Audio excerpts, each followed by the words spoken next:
vamos a platicar sobre su nuevo documental. Te convertiste de hecho en un documentalista comprometido. Hoy tenemos un gran personaje. Marta Anaya, la entrevista. ¿Qué tal? Bienvenidos a la entrevista. Hoy vamos a platicar con el antropólogo y doctor en sociología, Roger Bartra, un hombre fundamental en la izquierda mexicana, hoy situado más bien en el centro democrático y con el cual vamos a platicar, pues, de su autobiografía intelectual y algunas otras cosillas. Qué gusto saludarlo, maestro Roger Bartra. Oiga, además de su autobiografía intelectual, de la que por supuesto vamos a platicar, déjeme empezar, pues, por así que por lo que acaba de ocurrir. ¿Qué le pareció la marcha? Yo me esperaba una marcha muy grande, pero me sorprendió que se fue todavía más grande de lo que imaginaba. Desde luego, yo que estaba ahí, pues no puedo saber cuánta gente participó, pero sí fueron muchas decenas de miles, evidentemente. Y pues me dio mucho gusto ver una manifestación tan plural, tan pacífica, de gente muy consciente del peligro que se está viviendo, porque realmente estamos viviendo el peligro, la amenaza de una regresión muy importante en la transición democrática, una transición que ha sido difícil, que ha generado muchas tensiones, pero que nos llevó a vivir por fin en democracia después de 70 y tantos años de autoritarismo y de despotismo nacionalista revolucionario. Entonces, para mí realmente, pues, que he vivido tantos años bajo ese autoritarismo, el que se acerque el peligro de regresar a esa situación en la que el gobierno vuelva a capturar el sistema de conteo electoral, etcétera, me parece sumamente alarmante y me alegra ver que hay miles y miles de personas que también están alarmadas y preocupadas.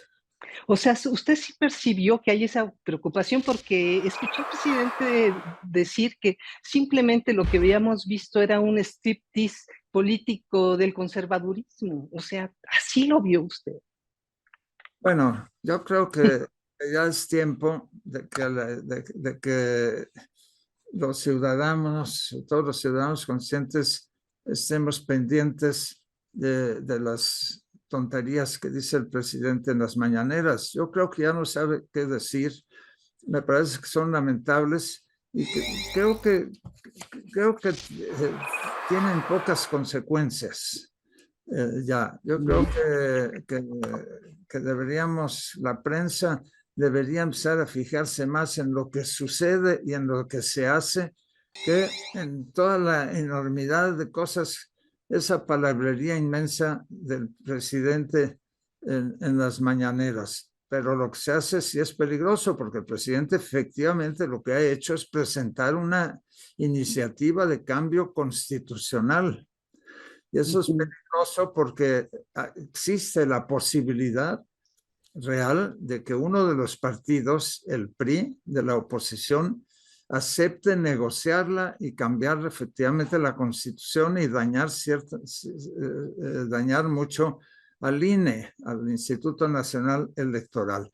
Ahí sí estamos ante realidades. Que el presidente insulte a los intelectuales, insulte a los periodistas, diga, en realidad siempre dice lo mismo, no cambia, que todo el que no le gusta lo que piensa es conservador y ya está, en su mentalidad no cabe otra idea, entonces que no vale la pena comentar nada al respecto porque en el fondo eso carece de importancia, aunque lo diga el presidente. Ya, tiene esa realidad que vimos ese domingo en esta marcha por la democracia.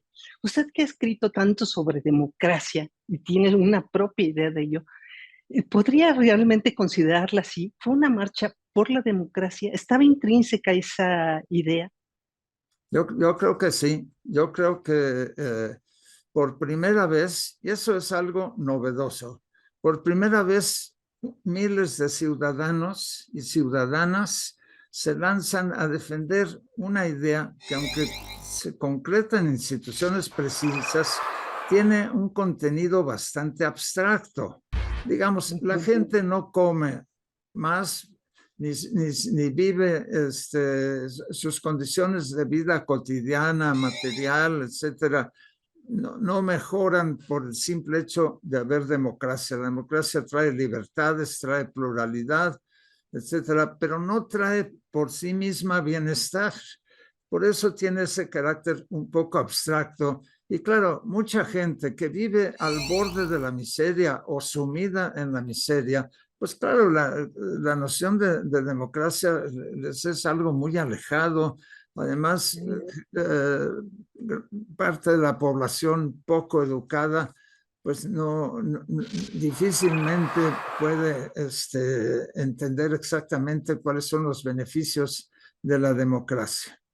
Entonces, generalmente las manifestaciones, pues las protestas son porque falta agua, porque hay inflación, porque es muy cara la comida, etcétera, etcétera, ¿no? De cosas que son tangibles. La democracia tiene cierto carácter intangible, es fundamental, es como el aire que respiramos.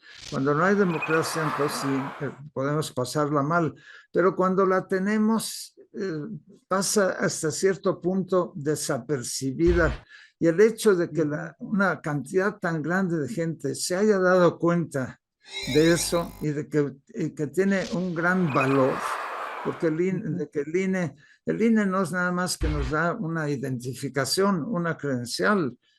Eso es algo muy valioso e indica que hay un gran sector de la ciudadanía que es consciente de los peligros a los que se enfrenta la democracia. Ya. Fíjese que ahora sí que leyendo su autobiografía casi en sincronía con lo que ocurrió en la marcha, pues de repente lo ve a usted convocando precisamente a la marcha, con todo lo que ello implica por su presencia, su significado, su personalidad, y por el otro a José Woldenberg como orador único. Y usted lo menciona, compañeros de, ahora sí que de luchas en sus inicios en el movimiento de acción popular, ¿verdad? Y yo me preguntaba, estando ahí, si esto tendría algún significado en particular, si estaríamos viendo una especie de chispas de aquellas luchas utópicas, de algún modo. Mire, fue muy importante porque tanto José Woldenberg como yo pertenecemos a una generación que luchó por la transición democrática, los dos claramente ubicados en la izquierda, seguimos en el territorio de la izquierda de manera clara y firme, y somos parte de corrientes de izquierda que lucharon por la democracia desde 1968, ¿no?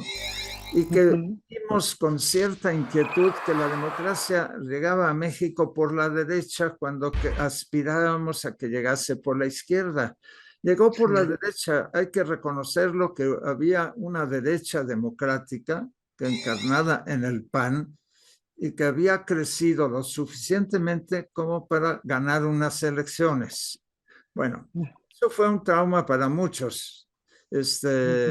Yo entendía un poco mejor la situación, era militante de un partido que había hecho alianzas con la derecha, con la derecha democrática.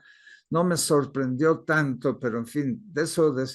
Y me da mucho gusto que ahora, muchos años después, José Woldenberg y yo coincidamos, pero junto con muchas otras personas de esa época, y que seamos justamente él y yo, gentes claramente de izquierda, que nos ligamos a la marcha por la democracia y en defensa del INE que ocurrió.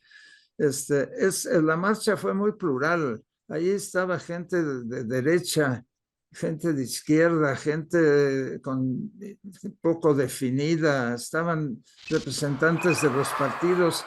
Había una gran pluralidad. Incluso estaba Morena, porque mandaron unos cuantos provocadores a ver qué hacía los pobres ante la masa que desfilaba, pues no pudieron hacer nada y nadie cayó en la provocación. pero hasta Ujú. ellos participaron a su manera tratando de contrarrestar la marcha inútilmente. Así que fue una manifestación de pluralidad también, de nuevo, de esa pluralidad que caracteriza a la ciudadanía mexicana y que siente Ujú. esa amenaza. Ya lo creo. Y usted me llama la atención que se sigue ubicando como hombre de izquierda y yo a lo largo de la lectura de sus memorias lo pongo entre comillas, ¿verdad? Porque es más bien un análisis Sí. introspectivo, bien interesante, pues parece estar mutando, palabra que utiliza también para anunciar, ahora sí que su autobiografía, mutación es, ¿verdad? La palabra que antecede. Eh, que hay un cambio profundo en su manera de pensar a lo largo del tiempo. O sea, ¿dejó de ser de izquierda o no? Bueno, yo uso el término de mutaciones en mi autobiografía básicamente para referirme a que como intelectual cambié de objeto de estudio de mi reflexión y de mi investigación, que empecé como Okay. teólogo, seguí estudiando la cuestión agraria, después la identidad nacional y acabé estudiando el cerebro de los humanos y su relación con la cultura. A eso me refiero principalmente. Ok. Ahora, políticamente, claro que he evolucionado y he cambiado. Ahí no hay tantos saltos. Digamos, si hay un salto del joven que era a comienzos de los años 60, que se fue a Arcelia Guerrero a impulsar el movimiento guerrillero que quería Rubén Jaramillo en aquella época y que fue asesinado al año siguiente, por cierto, Ujú. por el gobierno, hasta la militancia dogmática, sobre todo en los primeros años como comunista, y me he vuelto un reformista socialdemócrata. Todo eso es dentro del campo de la izquierda y este recorrido de una izquierda dura y dogmática, digamos, marxista-leninista o trotskista o maoísta, en fin, en sus diferentes versiones de radicalismo, hacia una izquierda socialdemócrata, reformista y democrática. Ese es un recorrido que muchos hemos hecho, Yeah. muchos hemos hecho y que es bastante natural y que no nos saca del territorio de la izquierda de ninguna manera. Somos de izquierda de otra manera. De hecho, hoy en día, esas posiciones radicales marxistas, leninistas, prácticamente no existen. Hubo un cierto asomo de ese maoísmo leninista con el Ejército Zapatista de Liberación Nacional que pronto se dio cuenta que ese discurso no funcionaba y ya no, el ZLN ya no opera así. Así que en realidad es la evolución del conjunto de la izquierda. Ahora, al mismo tiempo, el problema es que la izquierda es un territorio muy pequeño. En México es la derecha la que tiene más presencia y que ocupa la mayor parte de los espacios políticos. Eso hay que reconocerlo. En la izquierda somos minoritarios. Y cuando parecía que había llegado la izquierda al gobierno con López Obrador, ya muchísima gente ya se da cuenta que en realidad lo que llegó es un populista de derecha, un populista reaccionario. Así que la izquierda está pasando un mal momento. Vaya, yo pensé, perdón, pero es que ahora sí que me dejó impactada. Pero bueno, regresando un poco a su autobiografía, yo sentí que sus cambios habían sido producidos esencialmente a golpazo limpio, con golpes de realidad, como cuando fue a Venezuela o a Cuba, ¿no? No tanto producto de una evolución tranquila como ahorita la plantea, ¿no? No fue más bien, ahora sí que a golpe limpio, a machetazos, pues. Bueno, yo le puse así a machetazos uno de los capítulos del libro porque se Ajá. refiere a cuando fundé y dirigí una revista del Partido Comunista, pero que era muy El machete, que se llamaba El Machete. Y como maravilloso. una oposición muy grande, porque era un fenómeno insólito y muchos en la izquierda seguían en un dogmatismo y de raíz, a fin de cuentas, stalinista, que fueron muy hostiles a la revista y por eso es una broma. Mi autobiografía es muy irónica, hay que ver, Sí, no hay que tomarla está llena, literalmente, está llena de ironía, de bromas, etcétera. Y eso es una broma más, no hubo realmente ok. ningún machetazo ni nada, sino una lucha política dentro de un espacio partidario que hacía la revista y donde acabé perdiendo además porque la revista solo duró 15 números, 15 meses, así que lograron su Sí. objetivo. La revista tuvo que cerrar, aunque ejerció una enorme influencia porque tenía un altísimo tiraje, se vendía muy bien, tiraba 20,000 ejemplares, que para la época era una enorme cantidad. Ya lo creo. A propósito de bromas e ironías en su autobiografía, a mí me encantó, la verdad, el invento que se hace de su propio diario, ya que no llevaba de niño un diario, ¿no? Ese Eh, es el ejemplo de una ironía, claro, efectivamente. claro, ¿y cómo fue que se le ocurrió hacerlo y complementar y hacer esta autobiografía apoyado en algún momento, en varios momentos de este diario inventado? Bueno, como me di cuenta cuando empecé hace unos 8 años a armar esta autobiografía, me di cuenta que para, digamos, fundamentar esta idea de una rebeldía juvenil, de esos hilos y de esa búsqueda por la verdad y de esa extranjería, tenía que acudir a recuerdos infantiles. Infantiles algunos y sobre todo de adolescente ya cuando estudiaba la secundaria y la preparatoria. Entonces, ahí no hay cartas, ahí no pude acudir a este recurso que utilicé de las cartas a mi familia, sobre todo. Entonces, Ujú, se me ocurrió inventar un diario. Es un recurso literario, digamos, típico de la ficción, aunque en este caso, sin duda, hay elementos de ficción, porque yo no puedo estar seguro de que recuerdo exactamente lo que ocurrió, pero inventé ese diario que además me pareció que era más atractivo al comienzo del libro, sí, intercalarlo con un elemento de un diario ficticio, pero que cuenta cosas que en buena medida son reales, porque lo que cuento ahí de mi rebeldía, por la cual fui expulsado del Colegio Madrid, el ajá. asesinato de un compañero, todo eso son hechos reales. Ahora, yo no puedo asegurar que ocurrieron tal como lo relato en ese diario ficticio, porque es un recurso literario, a fin de cuentas. Ya. ¿No nos podría compartir ese episodio precisamente de cuando lo expulsan del Colegio Madrid, del cómo y por qué, cómo ocurrió? Creo que valdría la pena que lo narrara. Eso lo cuento ahí, eso lo cuenta el joven en su Ujú, diario ficticio.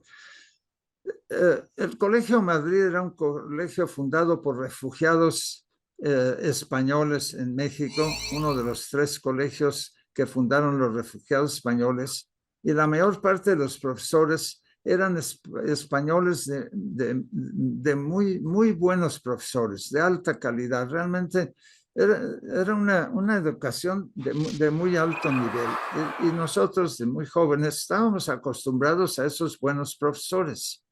Y en una ujú, ocasión hacía falta no sé, un profesor de psicología y emplearon a un muy joven profesor mexicano que era un estudiante todavía de psicología y que comparado a los otros maestros era un desastre, era muy mal profesor, vaya.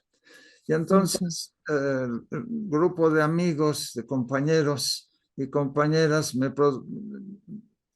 hablamos de que no podía ser, que era demasiado malo y que debíamos protestar. Y me eligieron a mí, yo que era un muchacho tímido y terriblemente tímido, para que protestase. Eso hice, se reunió, llegó la hora de la clase de psicología, me levanté, pedí la palabra y le expresé al maestro de psicología que estábamos descontentos con su clase y que queríamos que renunciase. El asunto, estén de acuerdo con lo que estoy diciendo, que se pongan de pie, y toda la clase se puso de pie. El pobre maestro quedó lívido, por supuesto, y fue corriendo a protestar con la dirección. El director de la preparatoria, eso ocurrió en la preparatoria del Colegio de Madrid, llegó y lo primero que hizo es expulsarme definitivamente, y frente a la clase, expulsarme definitivamente y decirme que me la de ahí por la puerta. Pero después que salí, se le ocurrió preguntar lo mismo que yo había preguntado a mis compañeros. Preguntó que estén de acuerdo con él, que se pongan de pie. Y hubo unos 10 compañeros que sí se pusieron de pie y también los sacó y los expulsó. Y después hubo otros más que recapacitaron y dijeron que sí, que ellos también habían estado de acuerdo, y total que fuimos, no sé, 12, 15 expulsados. Conmutaron la pena, que era la que yo tenía, de expulsión definitiva, y solo estuve expulsado 2 o 3 meses. Entonces, bueno, fue una muestra de rebeldía. Ya expulsados, nos fuimos enterando de qué había pasado, y nos enteramos de que el profesor venía de una familia humilde que vivía en Mixcoac y que realmente necesitaba el trabajo para vivir, que lo había hecho por eso, y fuimos a su casa a pedirle disculpas, a decirle que lo sentíamos mucho, que había sido, bueno, en fin, le pedimos disculpas. Al principio, cuando nos vio llegar, se espantó porque creyó que le queríamos pegar. Nada de eso. Y vamos a pedirle disculpas porque nos arrepentimos de la manera. Y bueno, pues así acabó esa anécdota que cuenta el joven. Pues, sí, encantadora, la verdad, que muestra uno de los nudos de los que usted habla, de su rebeldía. Habla también de la búsqueda de la verdad, y otro que viene a ser el de ese sentimiento de extranjería que lo ha acompañado. Y como ya nada más nos queda un minuto, maestro Bartra, le preguntaré, ¿se sigue sintiendo extranjero a estas alturas, a sus 80 años recién cumplidos? Sí, claro que sí. La diferencia es que cuando era niño lo sufría porque era una discriminación, ¿no? Era una discriminación porque hablaba una lengua que no se hablaba en México, mi lengua materna, el catalán, y además tenía un aspecto, era, digamos, blanco, y había un elemento de discriminación racial. Eso me molestaba mucho, pero con el tiempo llegué a estar orgulloso de ser extranjero, de estar contento, de entender que tener un punto de vista un poco extranjero y alejado era más una virtud y que no era un defecto, y me sentí orgulloso como tal. Y después, cuando fui a lo que sería mi patria originaria, Cataluña, me di cuenta que allí también era extranjero, obviamente, porque era evidente que hablaba la lengua perfectamente. El catalán, pues era evidentemente de origen mexicano, pues nací en México, crecí en México, empapado de la cultura mexicana. Así que quedé viviendo como extranjero en todas partes, pero he llegado a gozar esa situación y la sigo gozando, y sigo siendo extranjero en todas partes. Ni hablar, maestro Roger Bartra. Qué gusto platicar, escucharlo a usted. Muchas gracias por la conversación, muy agradable. Adiós. Marta Anaya, la entrevista.